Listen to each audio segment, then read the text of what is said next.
Hello everyone.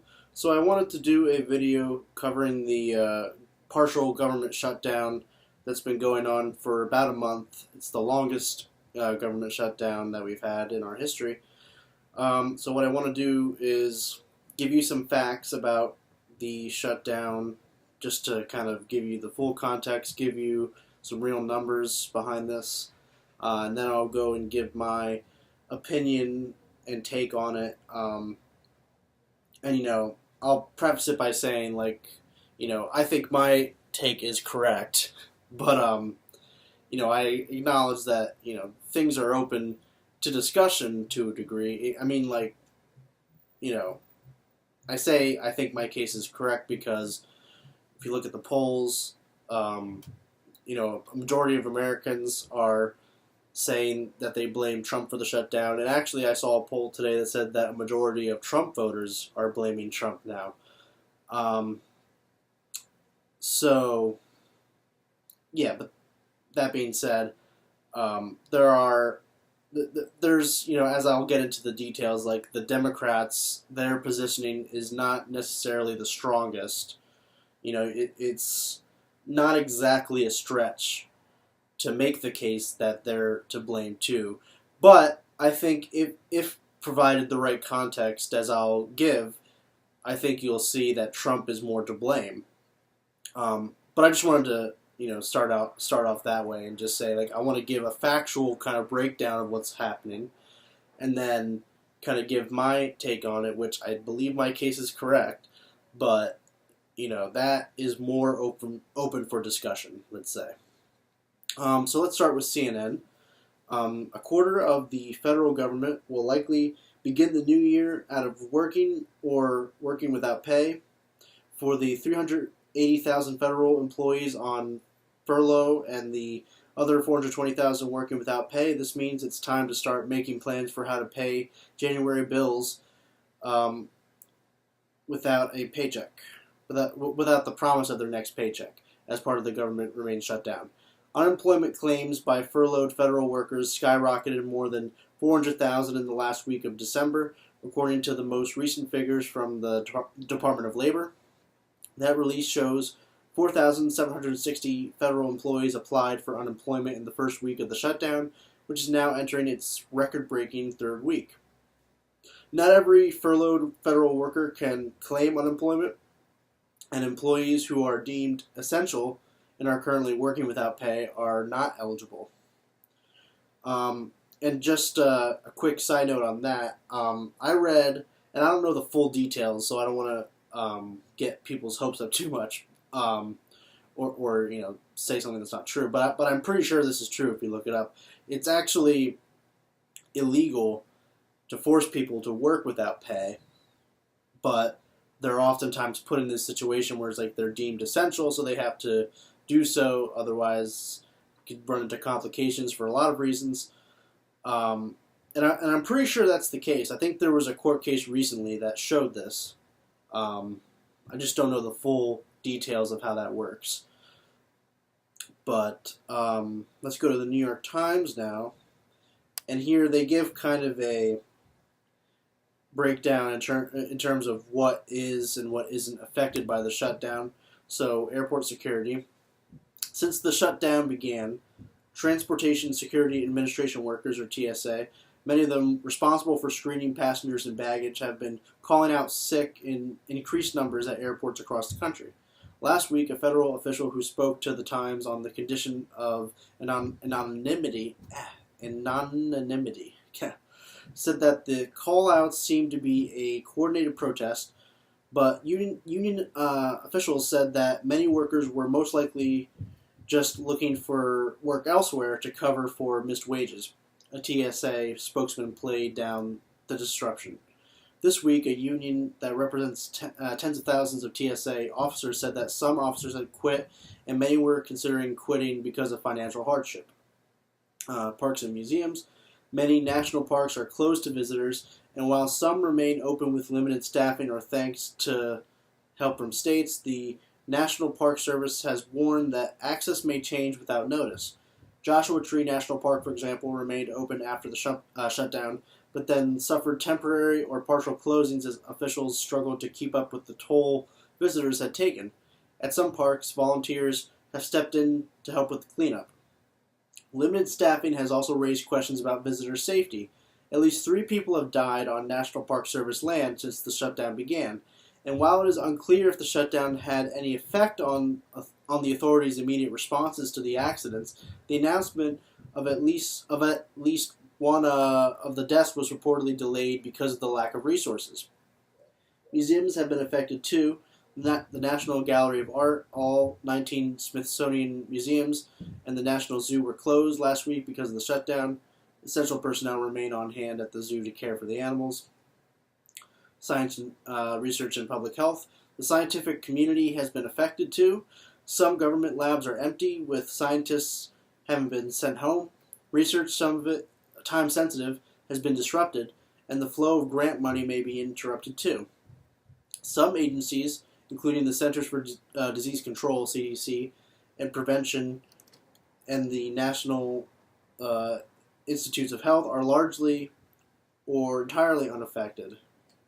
But others, such as the Fish and Wildlife Service and National Oceanic and Atmospheric Administration, which includes the National Weather Service, have sent many workers home. Inspections of chemical factories, power plants, oil refineries, water treatment plants, and thousands of other industrial sites have also ground to a halt because the EPA had to furlough most of its employees in charge of inspecting pollution and monitoring compliance. Now, that seems like a huge problem. The EPA is supposed to inspect for pollution and make sure that everything is going correctly, and they're not there to do their job. So, as you can see, like some of these problems, there's a matter of degree. Like, it's horrible that people. It's like almost no matter what position you have, if you're just all of a sudden without a job because of political disruption, let's say, that's unfair and that's horrible. But at the same time, it's like there's varying degrees, and if it's an important position such as the EPA, like that's going to ultimately have a lot of negative impacts on probably everyone. Food inspections and aid. The shutdown has also affected food safety oversight. While the Agriculture Department is still inspecting meat, poultry, eggs, grain, and other commodities, the Food and Drug Administration has stopped its routine inspections of seafood, fruits, vegetables, and other foods at high risk of contamination. The 40 million or so people who receive food stamps will still receive the benefit for January, according to the Agriculture Department, which administers the program, and other programs focused on child nutrition, including school lunch and breakfast programs, will continue operating into February, the department said. Food assistance programs for women, children, and infants, and for people on Native American reservations can continue to operate at the state and local level, depending on what funding remains, but federal funding for those programs is suspended until the shutdown ends, the department says. Social Security, Medicare, and Medicaid, those are unaffected. Veterans Affairs, that's not affected. Law enforcement and the judiciary. Tens of thousands of law enforcement personnel are among those working without pay. That includes workers at the FBI, the Drug Enforcement Administration, the Bureau of Prisons, Customs and Border Protection, the Coast Guard, the Secret Service, and more. But the shutdown has nonetheless affected the criminal justice system. Federal court proceedings have slowed as government lawyers ask for delays, and federal district courts remain open through their funding, though their funding remains in doubt. Already backlogged, most immigration courts are closed because of the shutdown, leading to long delays in deportations. That is the irony of the shutdown, Judge Amini.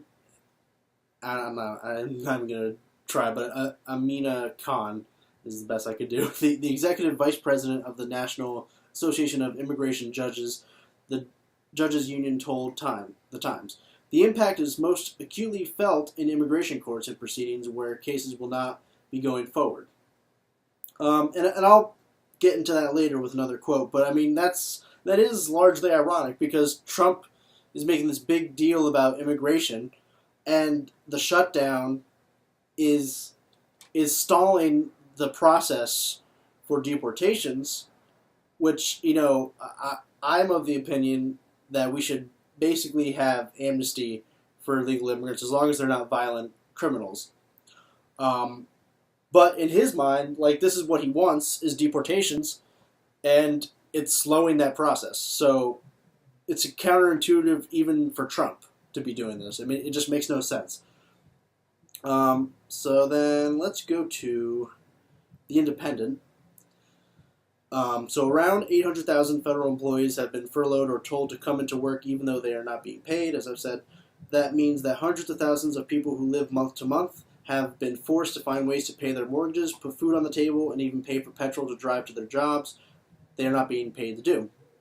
The entire U.S. government has not been shut down, but 9 federal departments and agencies are feeling the squeeze. Those that have been closed since funding ran out on December 22nd include the Federal Aviation Administration, FAA, Environmental Protection Agency, EPA, and the Security and Exchange Commissions. They actually call that SEC, I believe. I mean, it's an acronym, but whatever. Regulation is falling behind, they go on to say, and food inspections, like I said.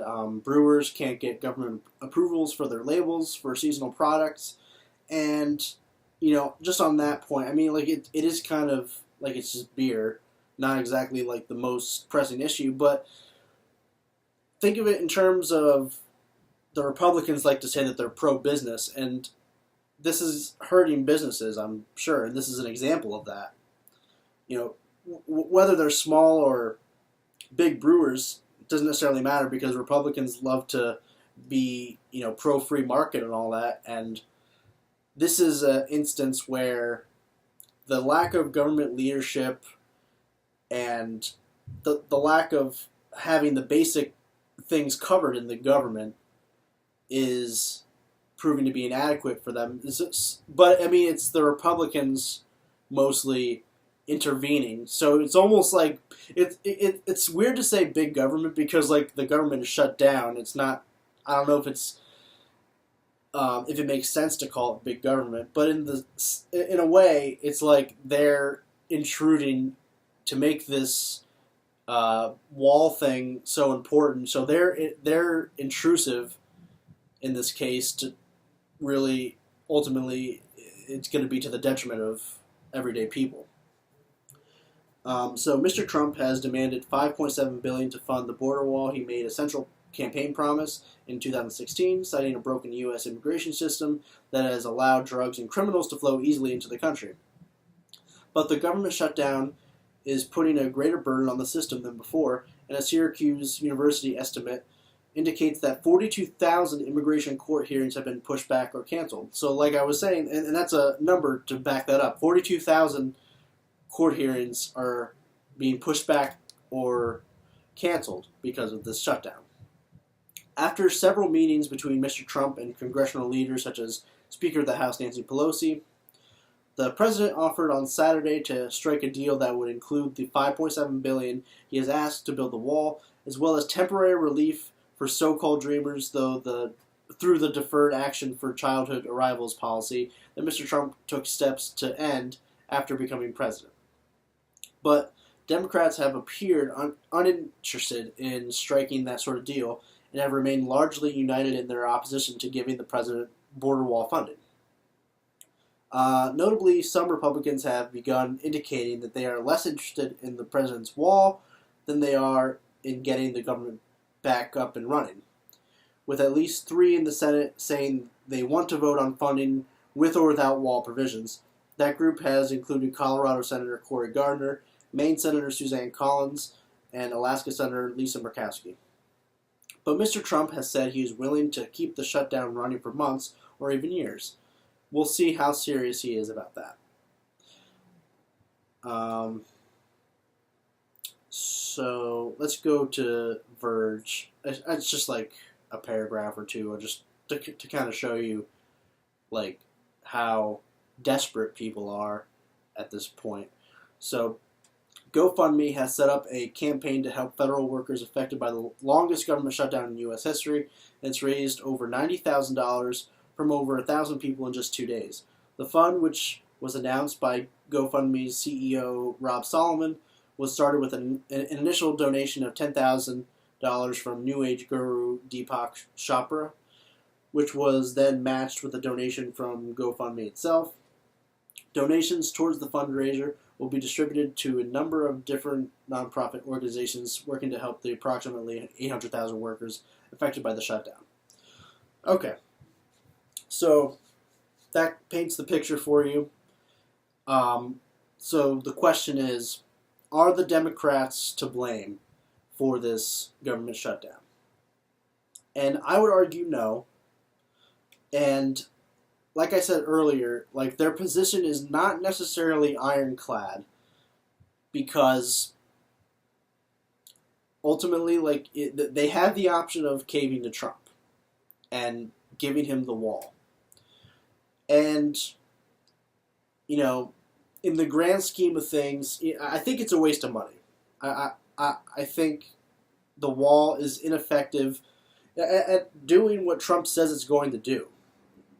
I mean, like forget about the moral argument about illegal immigration, but the thing is, you know, it doesn't address the problem of drugs entering the country, because Trump's own government says that the most likely port of entry for drugs is legal border crossings.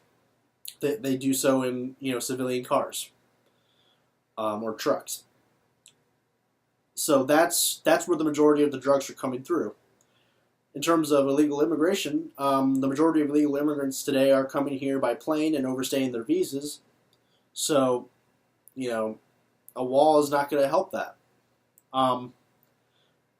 And I guess then it comes down to people will say, like, oh, well, the people that are crossing the border, like physically crossing the border, they're the criminals, they're the people that are the most unsafe, if you will. Well, you know, all the data does show, though, that immigration has been like net negative or zero for a couple of years now. So the point is, like, yeah, okay, if you want to say that's a problem, criminals crossing the border illegally, I agree. I agree that we should have enforcement of the border. I think that they go too far. All right, because there's a lot of things that come out where people who are just crossing the border and they need water or food, and Border Patrol just pours out the water, and that's going to lead to health problems for those people making that journey, and it could even kill them probably. So I'm for a more humane approach. I don't mean to say that we should have no borders. I'm not for open borders.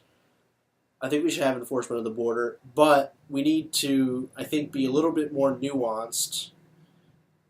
And I understand, like, you're not going to necessarily know who everyone is. You know, they're coming in illegally. But ultimately, we need to have a much more efficient system for dealing with this. And what ends up happening is it's the opposite of that, and people get, you know, backlogged in this. And with the government shutdown, it's even worse. We need a simpler path to citizenship, is what I'm basically saying. Now, in terms of, like I said, it was a waste of money. I think it's worth bringing up that, you know, when the left talks about priorities such as Medicare for all, you know, the Republicans will laugh you out of the room and not budge an inch on trying to get that passed. But you could argue that that's a bigger crisis than what's going on at the border. You know, what is the number? It's like 30 million Americans are uninsured. I'm not sure the exact number off the top of my head, like who dies, the number of people that die each year because they don't have access to health insurance. But it's a big number, and I would argue that's a bigger crisis. Climate change is another example. That's It's, I mean, like what we're seeing now in terms of the science of it, it's absolutely devastating, and like, and if we don't do something now, basically, in the next 12 years, it's going to be just completely. We're going to be in a completely different state where like we can't even do anything. We're already kind of at that point of no return, and we can't really reverse a lot of these trends. But we need to act now, and I mean that's like the definition of a crisis, isn't it? It's like, yeah, you got to act now in order to avert even worse outcomes. Which actually, this brings an interesting point because Trump wanted to declare a national emergency to get the wall built, which, in a way, that would benefit the left because it would set the precedent where it's like, yeah, you're going to call a national emergency. It's not really that much of an emergency. So if a Democrat became president, they could declare a national emergency when it comes to climate change, when it comes to Medicare for all, like I'm saying. So I find that a little bit interesting. But Trump has not done that, declared a national emergency, and he's not likely to do it now because if he were, he would have done that weeks ago. Another reason why the Democrats, I think, are not to blame is because they specifically offered to reopen the government and then continue negotiations about the wall and border security. So it's like that makes it pretty black and white, doesn't it? It's like they were going to keep the debate about that open, but they just wanted to get the government funding there, get the government open again. And Trump wouldn't take that deal because he was telling them, like, oh, you're not gonna budge on the wall if I do that. So essentially, what he's doing is taking these federal workers' pay hostage because he feels that that's the best leverage for him to get what he wants. Trump. It is as long as the shutdown is going on and these federal workers are suffering, maybe the Democrats will cave, which is possible. The Democrats might cave, but I'm not sure that they will, especially because now, as I've said before, most of the country is blaming Trump. So it is a little bit hard to tell what's going to happen because it just seems like the Democrats I don't think are going to budge, and I don't know if Trump will either. I tend to think Trump will budge first. But we'll have to see.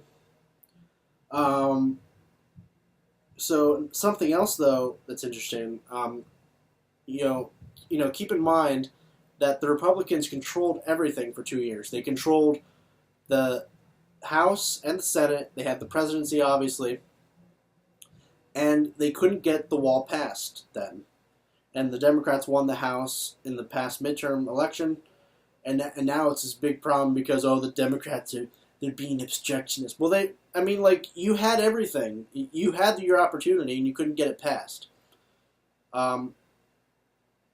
If you needed Democratic votes to pass it, it's like, yeah, make your case and then do it. But this isn't how politics is supposed to work. It's not, like when you lose, you lose. It's not as if you all of a sudden you can just shut down the government and then just try and get what you want that way. Trump really is using it as a tool to get what he wants. And the thing is, it's so obvious that that's the dynamic at play. So that's why I think people are blaming him. And the Democrats, that they're pretty much not getting blamed for the most part. I think because they're making a stronger case. They're making the case that, like I said, it's not the wall, the border's not really a crisis. The wall isn't really effective at doing what you want it to do anyways. So I just think, yeah, that's the stronger case. And Trump ultimately just made that campaign promise, and I think that's what he's clinging on to. But Trump also said on camera during his meeting with Nancy Pelosi and Chuck Schumer, he said on camera that he would own the shutdown and take responsibility for it. So it's like, at that point, why should we even have this conversation about who's to blame? It's like Trump said he would take the blame. But for some people, particularly the Trump supporters, yeah, they have to rationalize this in all kinds of different ways, and the Democrats end up being the bad guys. And as anyone who knows me knows, I'm no fan of the Democrats. But even Pelosi and Schumer in this instance, I gotta say credit where it's due. Like, they're not budging on this, and their other deal that they were saying before almost led me to believe that was going to be the case, where they were going to continue the debate over it and reopen the government again. That led me to believe that the Democrats might cave, but that didn't happen. So they're staying strong so far, and I'm going to give them credit for as long as that's the case. So, a lot of these federal workers, they'll supposedly get compensated after the shutdown is over. But the problem here is that many people in this country, they live paycheck to paycheck. So when they have bills to pay, and they're forced to make hard decisions about how to budget themselves, and like I said earlier, it comes down to buying the groceries, paying your mortgage. So not everyone has the luxury to make these decisions, and it's a serious issue, and I think people in the elite class have been just downright disrespectful to these people. Fox News is an example. Numerous hosts have basically just been on TV saying, like, what government shutdown? I'm not experiencing any government shutdown. Like, who would notice? Well, you're all millionaires on the freaking Fox News. Like, of course you're not going to experience what's going on. We're talking about everyday people here. 800,000 federal workers. Like, these are everyday people. These aren't, well-to-do people. And one other example, I almost want to pull this article up if I can, because I don't know how long it would take me to find it. But there was this editorial from something called, like, Investment Daily or something. It was this elite freaking op-ed, and it was basically saying, federal workers are overpaid, underworked, and this is an inconvenience. It's not a crisis for them. Well, yeah, I mean, like, be in those people's shoes. If you're all of a sudden not getting a paycheck, I mean, it's just ridiculous. And to relate it back to my own personal experience, because I try to, like any human being would do, you try to put yourself in someone else's shoes and see how you would react in that situation. I work full time. I work 40 plus hours a week, and that's it's average. I live at home, so I don't have to be worried about a lot of the expenses that come with living in society, such as paying your rent or whatever it is, pay your car payment or your phone bill. I pay for my credit card, and that's it. So if I was all of a sudden told I don't have a job anymore, essentially, and I'm not going to get any payment whatsoever, and I have all these bills to pay, like, that is extremely stressful, which leads me to the last point, which is Alexandria Ocasio-Cortez, who is now in Congress, thankfully, a Justice Democrat in Congress, yes. And she made her first passionate speech about one of her constituents who is a federal employee, air traffic controller. And again, as I was saying, like it should go without saying, but because the people in the realm of public debate, they're so out of touch and so elite, like, it's stressful to have to deal with all this nonsense about whether you're going to get paid and what your future is going to hold because of the political chaos that's going on in the country. And I think she made a really good speech and touched on a lot of great topics that were, she kind of like tangentially related it back to other issues, such as Trump's, bigoted comments about Muslims and all that. But point being, it any good leader would look at the situation and say, okay, let's do whatever we can to get these federal workers, let's get them their pay. Any discussion about the wall or whatever I want, if I'm Trump, well, any discussion about that is going to come secondary. Let's worry about the federal workers getting their pay. I'm not going to use them as pawns, which is essentially what is going on. And I guarantee that the rest of the world looks at what's going on in this country, in regards to this issue too specifically, and they're just shaking their heads and seeing, just how low we've come in this country, the state of politics. And I'm not necessarily, on the left, the left has problems, but I don't think they're the problems that Trump and the Republicans have, because it's like they're being disconnected from part of humanity, and they only relate to like the white Christian people. So there's just a lack of empathy going on, and probably I would say that that problem has been around for a while, probably before I was born even, but it's been perpetually getting worse because of the state of politics, because of the emptiness of it, and it's just very team mentality, and it seems like that's a good way to sum up what this fight is about. I think the Democrats are actually, it's not so much based on the partisanship. You could make the case, like I was saying, like their position's not ironclad. You could kind of say that they're just trying to please their base, the Democrats, and they don't want to cave, and then all of the Democratic base, laughs at them. That's true, but I think the difference is the Democrats are using real facts to kind of back this up. The Democrats could go further too.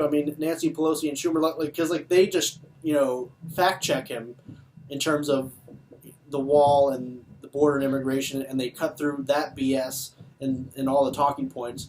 But there's class issues too at play, and that's like when Bernie gave his response to the address Trump gave about the wall, where everyone thought he was going to declare a national emergency. Bernie went down the list of what the real emergencies are, like Medicare for all, or the state of healthcare in this country, climate change, student loan debt. That's another. You could go down the list. So I think the left makes a strong case against this.